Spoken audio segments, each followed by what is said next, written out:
天気なん？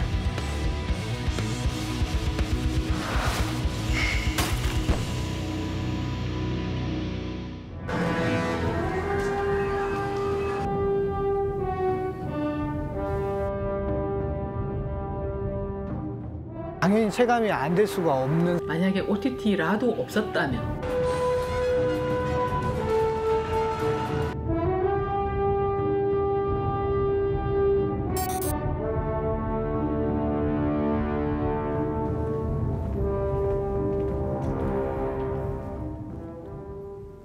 우리나라가 코로나19 확산세에 접어든 지 벌써 4달째입니다. 생활 속 방역이란 말도 이제 익숙해졌는데요.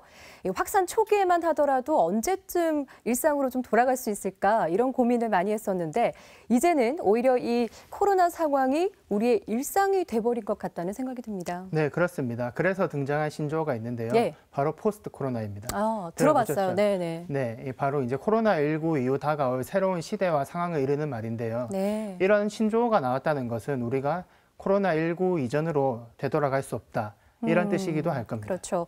코로나 전과 후 우리의 생활이 정말 많이 바뀐 것 같은데 그중에서도 특히 이 대중문화를 소비하는 방식이 많이 변했다라는 생각이 듭니다. 예를 들면 이제 오프라인에서 많이 즐기던 것들을 이제는 온라인에서 즐기는 분들이 많아지셨어요. 그렇습니다. 예. 코로나19로 인해서 이제 가장 큰 타격을 받았다고 할 수 있는 분야가 바로 문화인데요. 네. 그중에서도 바로 영화일 겁니다.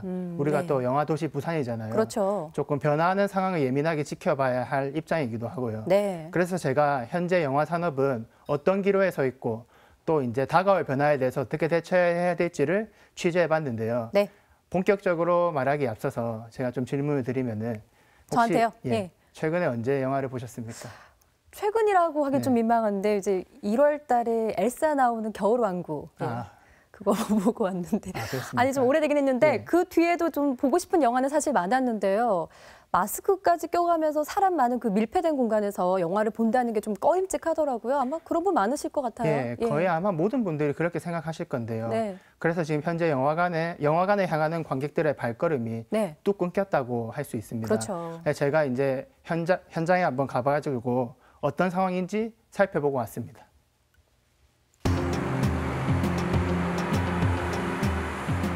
네, 저녁 7시 제가 퇴근 시간에 맞춰서 대형 멀티플렉스 극장을 한번 찾아가 봤는데요. 네. 네, 이곳은 코로나19 이전에 제가 굉장히 자주 왔던 영화관인데요. 원래 지금 이 단골 영화관. 시간쯤이었으면 퇴근하고 왔을 관객들로 굉장히 북적북적거렸었습니다. 그런데 지금은 보시다시피 영화관이 텅 비어 있습니다. 이야, 사람이 정말 없네요. 네, 저 진짜 자주 가는 곳인데요. 네. 이렇게 원래 이렇지 않잖아요. 네, 이렇게 사람이 없는 모습이 참 낯설었습니다.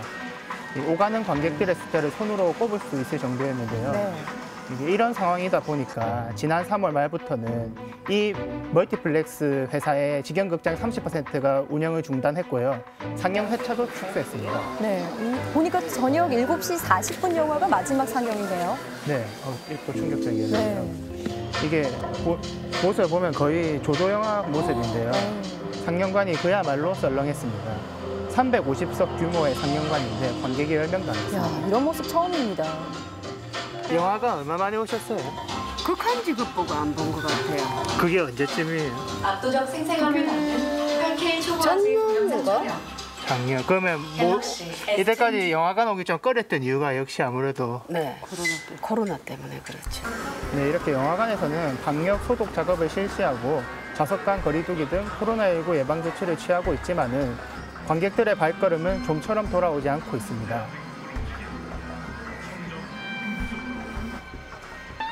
코로나 이전까지만 해도 한 달 관객 수가 보시다시피 1,000만을 훌쩍 넘는 경우가 이제 대부분이었는데요. 네. 하지만 코로나 확산 이후 급격하게 줄었고 4월만 놓고 비교해보면 92% 이상 줄었습니다. 거의 진짜 급감이죠. 그러네요. 사실 코로나19 확산 전까지만 해도 한국 영화 산업은 황금기였습니다. 관객들의 높은 사랑을 받으며 작년에는 무려 5편의 1,000만 영화가 나오기도 했습니다. 이렇게 한국 영화가 올해는 101년을 맞이하는데요. 100년 넘게 달려온 한국 영화는 이제 결국에는 세계 시장에서도 인정을 받게 됩니다. 바로 그 정점에 봉준호 감독의 기생충이 있었던 거예요. 예, 정말 한국 영화 역사를 다시 썼죠. 네, 정말 다시 썼습니다. 이렇게 영화 산업이 성장한 중심에는 영화관, 극장이 자리하고 있습니다. 영화는 극장이 주도하는 산업이라고 해도 이제 과언이 아닌데 네. 수익 대부분이 극장에서 나오기 때문입니다. 영화 산업이 제작 과정 내내 돈을 쓰잖아요. 투자받은 돈을 쓰다가 수익이 실제로 발생할 수 있는 것은 상영하는 것밖에 없어서 실제로 영화 수익이 발생한다면 극장 수익이 한 70%? 최소한 70%? 그리고 나머지는 이제 부가 판권이 됐든 아니면 IPTV 같은 것들이 됐다 그러면 극장 수입은 한국 영화계를 움직이는데 정말 절대적인. 하지만 지금 극장은 그 절대적인 역할을 못하고 있는 상황인데요. 관객들이 영화관에 발길을 끊자 영화를 만들어 놓고도 극장에 걸지 못하는 상황이 발생했습니다. 바로 국내외 영화 70편 이상이 개봉을 연기했습니다. 예. 저 중에 제가 보고 싶은 것도 좀 몇 개 있었는데 저도 있어요. 예, 아쉽네요. 그렇다면 그 영화관을 찾던 많은 관객들은 다 어디로 갔는지. 그동안 요즘에 그 넷플릭스나 그런 게 잘 돼 있으니까 자기 취향대로 잘 찾아주니까 한번 보면 계속 보게 되더라고요. 지난 3년간 온라인 플랫폼을 통해 영화를 보는 사람들의 숫자는 꾸준히 늘었는데요. 코로나로 인해서 관련 시장의 성장세는 가속화되고 있는 상황입니다. 이제 저희 집인데요. 아, 네. 예, 저도 OTT 서비스 굉장히 즐깁니다. 이게 OTT 서비스, 그러니까 인터넷을 통해 영화 등의 콘텐츠를 즐기는 모습은 이제 이 포스트 코로나 시대를 상징하는 하나의 모습이 됐습니다. 예. 이런 상황이다 보니 극장 개봉이 아니라 OTT로 바로 직행하는 그런 사례도 생겨나고 있는데요. 바로 사냥의 시간입니다. 예. 들어보시죠. 네. 이렇게 여러 온라인 플랫폼을 통해서 이제 영화관이 내 손 안으로 들어오는 시대가 이미 됐습니다. 과연 영화관은 이전 모습을 찾을 수 있을까요? 코로나를 겪는 동안 많은 관객들이 OTT 시장으로 이동을 했고 그리고 OTT를 통해서 영화를 본다는 게 얼마나 편리하고 원하는 시간에 쉽게 영화를 볼 수 있는지를 터득한 사람들 때문에 그걸 전개로 놓고 본다면 천만 영화는 예전처럼 1년에 한두 편씩 나오기 좀 어려울 것 같아요. 그래서 제가 영화진흥위원회를 한번 찾아가 봤는데요. 코로나19 확산 이후 영진위에서는 이 코로나19 대응 전담 TF팀을 구성해서 여러 상황에 대응 중입니다.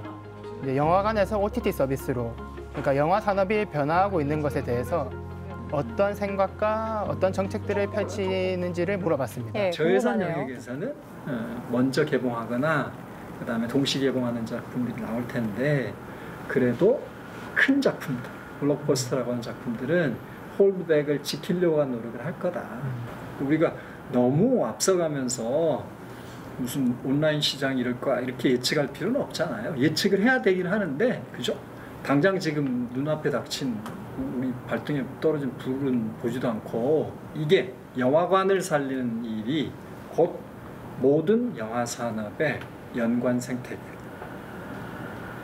관련된 산업 전체를 살리기 위한 노력이다 이렇게 보시면 되고. 네. 그러니까 영화관을 찾는 사람들이 90% 이상이 줄었고 OTT 서비스, 그러니까 온라인 동영상 서비스죠. 이 OTT 서비스로 대거 이동을 했다는 건데 영화진흥위원회에서는 뭐 영화관을 살리겠다 뭐 이런 대답을 하고 있네요. 네, 예. 조금 엇박자 느낌이 있긴 한데 영진이 입장도 저는 이해가 됩니다. 왜냐하면 아까 보셨다시피 한국 영화는 이제 영화관이 절대적인 그 산업의 기반이고 예. 영진이는 이를 뒷받침하고 있잖아요. 그렇죠. 그 살리겠다는 의지는 이해가 되는데 예. 그럼에도 불구하고 어쨌든 OTT 시장은 계속 성장하고 있는 거고 그래서 제가 영진이는 이 포스트 코로나 시대를 맞아서 예. 이 OTT 산업에 대한 측면도 준비해야 되는 거잖아요. 그렇죠. 그래서 그거를 궁금해서 물어봤는데 예. 영진이에서는 이제 관객들을 다시 영화관으로 불러오기 위해서 노력할 거다. 이런 이야기를 하니까 제가 조금 의아하긴 했습니다. 네. 이게 상황 시대는 빠르게 변화해가는데 네. 조금 뒤따라가지 못한다? 뭐 어쩔 수 없는 측면도 있지만은 그런 생각이 들었습니다. 네, 좀 시대에 더 뒤처지는 직접적인 대안은 찾지 못하고 있다 이런 말씀인 것 같은데 그런데 생각을 해보면 이제 저도 이 OTT 서비스를 이용해서 영화를 자주 보거든요. 그렇지만 이 코로나19 사태가 조금 종식이 되면 아니면 조금 나아지면 이제 사람들이 보고 싶어하던 영화들도 이제 기다리던 영화들이 대거 개봉을 또 할 테고요. 또 사람들도 극장을 찾을 텐데 뭐 영진이의 말처럼 코로나19 상황이 이렇게 끝날 경우에는 어쨌든 영화관이 제자리를 좀 찾지 않을까 이런 생각도 들거든요. 어떻습니까? 네, 코로나19가 잠잠해진다고 가정을 하면은 예. 당분간은 그렇게 보일 수도 있습니다. 이게 영진이도 그랬고 영화관으로 관객을 불러들이기 위한 사업을 할 거고 영화관 입장에서도 마케팅을 할 거잖아요. 예. 그래서 이제 뭐 대형 영화 뭐 소위 블록버스터 같은 것들로 인해서 영화 그 반짝 관객 수가 늘 수는 있겠지만 늘 수는 있겠죠. 예. 예, 그게 사실 원래대로 돌아갈지는 회의적입니다. 그리고 실제로 또 많이 올지도 회의적이고요. 네. 이게 만약 대형 영화를 걸었다고 해서 그래서 이제 사람들은 어쨌건 코로나 상황에서 영화를 소비하는 방식을 어느 정도 바꿨고 예. 또 이제 대형 멀티플렉스들도 이게 사실 코로나 때문에 운영 규모를 줄였거든요. 예. 그래서 그런 상황이 이제 현재 상황입니다. 네, 계속 이제 반복될 수 있는 상황이기 때문에 대비를 해야 된다. 네. 그럼 시선을 조금 돌려서 이 영화 산업의 한 축을 또 담당하고 있는 게 바로 영화제잖아요. 부산 같은 경우는 또 부산국제영화제가 또 우리 부산을 영화의 도시라는 이미지로 또 부각시켜주기도 했고 이렇게 영화 산업 전반이 변하고 있는 상황에서 이 영화제도 뭔가 좀 고민이 많아졌겠다 이런 생각이 듭니다. 맞습니다. 예. 우리가 가장 주목해야 될 부산 입장에서 예. 그곳이 바로 영화제이기도 하고요. 예. 그런데 이제 세계 곳곳의 영화제들이 코로나19로 인해서 계속 취소하고 있거든요. 근데 이제 영화제는 사실 신작들을 소개하는 장이기도 하지만은 예. 이제 필름을 팔기도 하고 그 지역의 경제를 살리기도 하고 그렇죠. 영화만을 위한 산업이라기보다는 전체를 살리는 산업인데요. 이게 이제 코로나 상황을 맞아가지고 이제 이런 여러 고민이 많을 수밖에 없습니다. 여러 개 묶여있기 때문에 그 고민들을 제가 한번 들어보고 네. 상황이 어떤지 한번 살펴봤습니다. 네, 영화의 도시 부산이라고 하면은 역시 저런 모습이죠. 네, 그렇죠. 네, 하지만 올해는 코로나19 상황 때문에 이런 상황을 좀 보기 힘들 수도 있을 것 같습니다. 부산국제영화제가 올해 25주년인데 참 의미가 있는 해인데 정말 여러 가지 고민이 많겠어요. 맞습니다. 고민이 엄청 많을 것 같은데요. 이게 보통 때라면 지금은 이제 한창 영화제 상영작들을 선정할 시기거든요. 네. 그래서 어떻게 준비를 하고 있는지 궁금해서 제가 사무국을 찾아가 봤습니다. 또 이제 코로나19로 인해서 이제 영화를 이게 수급하고 선정하는 방식도 좀 지금 이제 바뀌었다고 하네요. 영화제도 취소가 되고 해외 출장도 불가능한 상황이라서요. 저희가 지금 온라인으로 영화들을 보고 좋은 작품들이 있으면 올해 이제 가을에 저희가 선보일 수 있도록 준비를 하고 있습니다. 그러면 이제 컴퓨터를 이렇게 영화를 봐가지고 심사를 하고 계신 거네요. 그렇죠. 네. 지난 10일 칸 영화제는 이제 기존 방식의 개최가 불가능하다며 영화제 취소를 결정했습니다. 세계 최대 필름 마켓이 열리는 이제 칸 영화제가 취소되면서 신작들의 해외 판매와 홍보, 수입 등에 지장이 생겼거든요. 이렇게 영화제가 취소되면 영화 산업에 악영향일 수밖에 없겠네요. 그렇습니다. 그래서 부산국제영화제 정상 개최를 바라는 시선이 좀 많다고 합니다. 저희한테 기대하는 게 굉장히 큽니다. 그러니까 부산국제영화제가 가을에 꼭 열렸으면 좋겠다. 한국이 방역을 잘하고 있으니 그나마 그래도 부산국제영화제는 잘 할 수 있지 않을까라는 기대감이 굉장히 큽니다. 하지만 이제 예년에 비해서 더 성대하게 치러지기는 좀 어려운 환경에 있긴 해요. 가을이 됐을 때 상황이 어떨지 알 수가 없기 때문에 저희는 이제 뭐 A안은 이런 식으로, B안은 이런 식으로, C안은 이런 식으로 해서 여러 가지 이제 가상 시나리오들을 좀 생각을 해서 준비를 하고 있긴 합니다. 네, 그렇다면 다른 국내 영화제들의 상황은 어떤지 제가 알아봤는데요. 이게 매년 봄에 열리는 전주국제영화제의 모습인데 네. 전주국제영화제는 이제 동시대 대한영화와 독립영화를 소개하는 장입니다. 올해는 전주국제영화제도 코로나19로 인해서 직격탄을 맞았는데요. 영화제 측은 고민을 거듭한 끝에 이제 다른 방식으로 영화제를 선택했다고 합니다. 제가 그래서 서울에 있는 사무국에 찾아가봤습니다.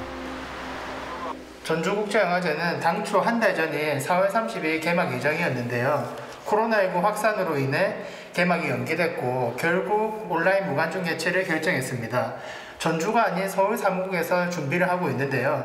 제가 사무국 들어가서 어떻게 준비하고 있는지 둘러보겠습니다.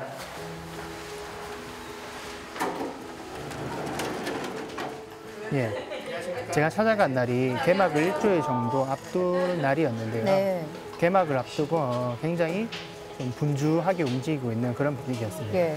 온라인 중심의 영화제 상상이 가지 않는데 뭐가 달라진 건가요? 일단 영화 수급 자체가 쉽지 않아가지고 작년보다 규모가 축소되었고요. 네. 홍보하는 방식도 바뀌었습니다. 저희가 원래는 이제 모든 초청이 불발되는 것으로 생각을 했다가 다시 이제 가능한 것들을 찾아 나가면서 프로그램, 그러니까 감독님들하고 또 배우님들하고 또 스태프들하고 모두 좀 참여하실 수 있는 토크라던가 이런 여러 가지 그 방법들을 찾고 있는 중입니다. 첫 번째로 어떻게 보면 치러지는 국제 행사라고 하더라고요.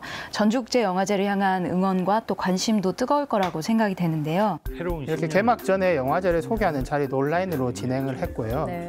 뭐 팟캐스트, 이렇게 랜선 토크 등 다양한 온라인 콘텐츠를 통해서 관객들과 소통하는 방식을 선보이기도 했습니다. 그리고 영화제 기간도 훨씬 길어졌는데요. 오프라인에서 장기 상영회를 열기로 했기 때문입니다. 네. 거의 뭐 4달 동안 영화제 열리는 거네요. 그렇습니다.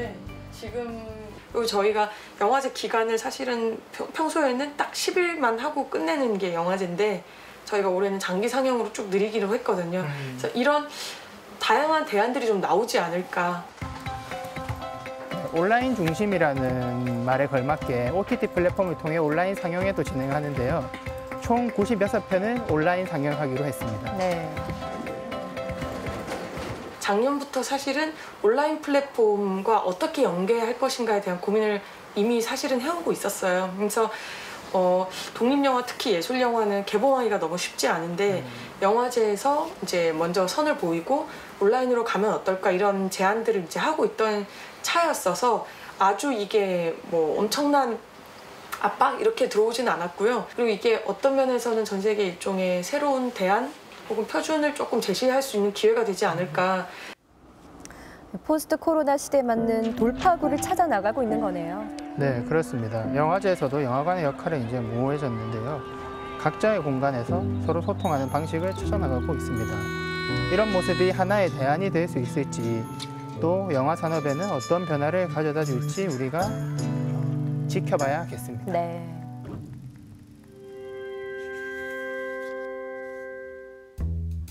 네, 정상 개최를 가장 큰 목표로 두고 있는 부산국제영화제도 포스트 코로나 시대에 맞는 영화제 진행 방식에 대한 고민은 점점 더 깊어질 수밖에 없습니다. 그렇겠네요.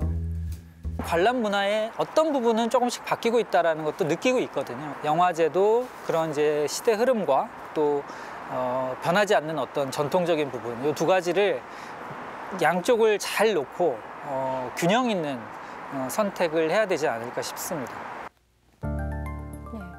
불과 몇 달까지만 해도 전혀 상상할 수 없었던 일이었잖아요.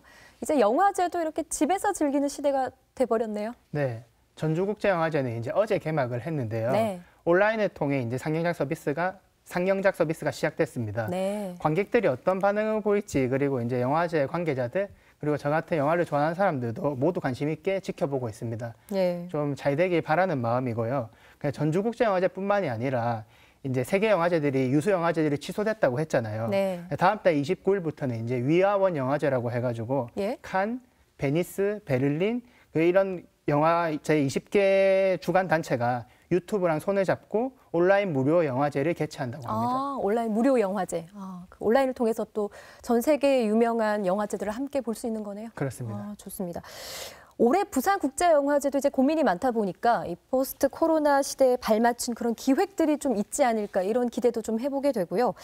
이제는 뭐 방 안에 앉아서 영화를 또 영화제를 볼 수 있는 시대가 됐으니까 영화관에 영화가 걸리지 않은 시대가 왔다. 이게 좀 실감이 됩니다. 그렇죠. 예. 실감이 됩니다. 네. 그런데 우리가 이제 주목해야 할 목소리가 좀 있는데요. 네. 바로 영화를 만들고 있는 영화인들의 목소리입니다. 이 코로나19로 인해서 그리고 변화하는 상황으로 인해서 가장 체감하고 있는 사람은 우리 관객뿐만이 아니라 현장에 있는 영화인들일 건데요. 그렇죠. 그래서 제가 그분들이 느끼는 변화와 바람, 그리고 이 위기 상황을 어떻게 쳐나갈지 제가 한번 알아봤습니다.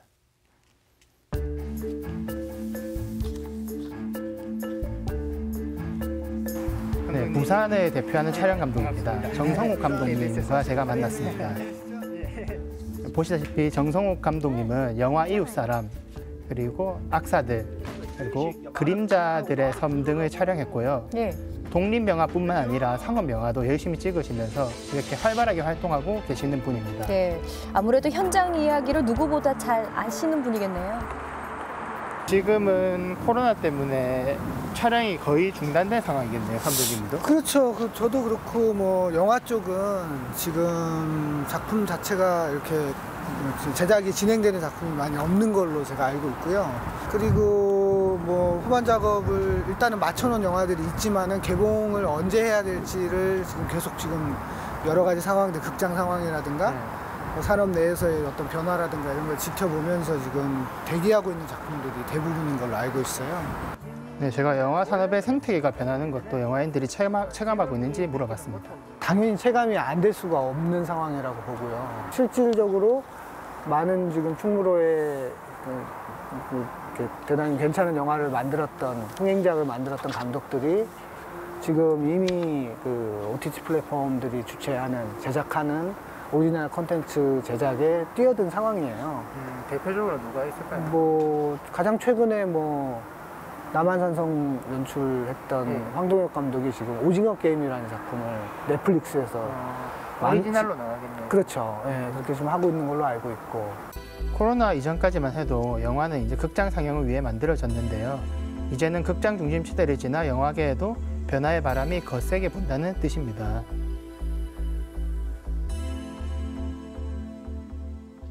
그렇다면 영화 산업은 이 변화에 어떻게 발을 맞춰야 할까요? 지난 12일에 부산 영상이 주최로 코로나19 이후 영화 영상업계의 뉴노멀이라는 제목의 자담회가 열렸습니다. 코로나19 이후의 영화계 현상을 진단하고 대응책을 마련하기 위해 만든 자리였는데요. 이 자리에 참석했던 제작사 대표를 만나서 얘기를 들어보겠습니다. 안녕하세요. 서울에서 활동하다가 이제 부산으로 내려와서 제작사를 운영하고 있는 김희영 대표인데요. OTT 시장의 성장이 기회가 될 수 있다는 게 김 대표의 생각입니다. 이런 식으로 하겠습니다 하고 이제 제안서를 쓰는 거죠. 그래서 이렇게 이제 둘이가 그 유니버설에서 만든 트롤2 애니메이션이 있거든요. 근데 이 애니메이션을 걸려고 하니까 미국의 극작품들이 다 봉쇄가 된 거예요. 그런데 이분들이 아마존, 유튜브 등과 함께 조인을 해서 온라인으로 와이드 릴리스를 했습니다. 티켓 하나당 20불, 우리나라 돈은 2만 원이 조금 넘는 거죠. 그렇게 했는데 3주간 개봉을 해서요 1억 불 이상을 벌었어요. 만약에 OTT라도 없었다면 하는 상황은 생기는 거죠.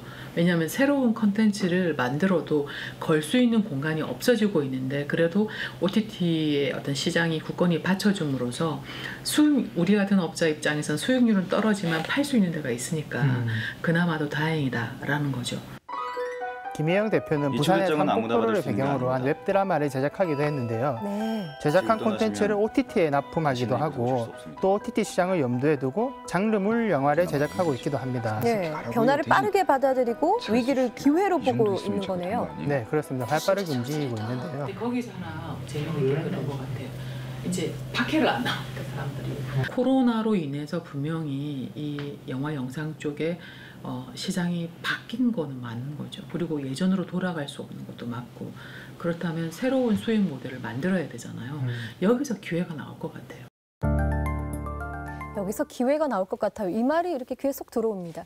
이 제작자 입장에서는 어차피 이게 다시 돌아갈 수는 없는 상황이니까 오히려 어쨌든 이 컨텐츠를 하나 더 걸 수 있는 것이 생겼다라는 것에 좀 긍정적인 생각을 가지고 있네요. 네, 맞습니다. 네. 이전에는 영화가 오로지 영화관에 걸리는 것을 오롯이 목표로 달려왔잖아요. 네. 근데 이제 OTT 시장이 강하게 성장하면서 선택지가 조금 더 넓어졌다고 할 수 있습니다. 네. 이 위기를 기회로 활용할 수 있도록 빠르게 변화해야 한다는 게 영화계의 바람입니다. 네. 제작자 입장에서는 선택받는 게 아니라 선택하는 입장이 되다 보니 좀 더 양질의 콘텐츠를 만들기 위해서 고민이 많아야 될 것 같다는 느낌도 듭니다. 그렇다면 이게 정책적으로 봤을 때 이런 상황에 맞춰서 어떤 고민들을 좀 해야 할까요? 예, 가장 중요한 거는 이제 수익 구조인데요. 네. 기존의 수익 구조는 이제 영화관에 관객이 올수록 개런티를 더 받잖아요. 예. 근데 OTT는 그냥 통으로 납품하는 거거든요. 아. 제작자 입장에서는 이게 예. 동기부여가 안 될 수도 있고 OTT가 이제 갑인 상황이 될 수도 있는 거죠. 오히려 그럴 수도 있겠네요. 예. 창작자의 동기부여를 저해할 수도 있는 건데 이제 기관 단체들이나 영진이들이 이런 거를 조금 더 주목해가지고 제작이 원활하게 이루어질 수 있도록 노력해야 될 시점이라고 저는 생각합니다. 네, 여기 어떻게 대응을 하느냐 그게 이제 최대 과제인 것 같고요. 이 영화 산업에 대한 생각들 신중구 PD 많이 했을 것 같은데 취재하면서 어떠셨어요? 우리 부산이 이제 영화의 도시잖아요. 네. 굉장히 위기인데 부산 관련해서 영화 콘텐츠 제작할 수 있는 뭐 대학생들 포함해서 굉장히 많다고 하더라고요. 네.